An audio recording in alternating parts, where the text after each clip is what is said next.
তুমি চলে যাওয়ার পর আমি 206 রাত না ঘুমিয়ে একটা ডায়েরি লিখেছি। ডায়েরির 17 পৃষ্ঠা তোমার নাম উল্লেখ করা আছে।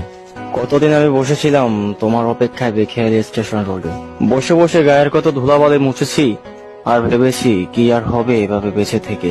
বাসায় ফিরে এসে চিন্তা করলাম আর আয়না দেখব না, যদি সুন্দর হয়ে যাই।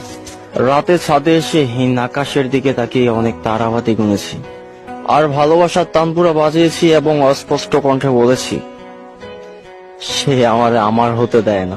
হলুদ ল্যাম্পপোস্ট গুলো আমার খুব পরিচিত, কারণ এই ল্যাম্পপোস্টের নিচে বসে আমি চিৎকার করে বলেছিলাম কেমন আছো কোথায়। পরে বুঝলাম ঠিক তো দিব্যি আছো। আজও আমি খোলা আকাশের নিচে উড়ে যাওয়া পাখির চোখে তাকিয়ে ভাবি রূপ কথা সে, আর সবকিছু ছিল পবিত্র পাপ। এখন অন্ধকার ঘরে বসে বসে ভাবি আমার একটা মানুষ হইল না যে আগাগোড়া জানবে আমারে।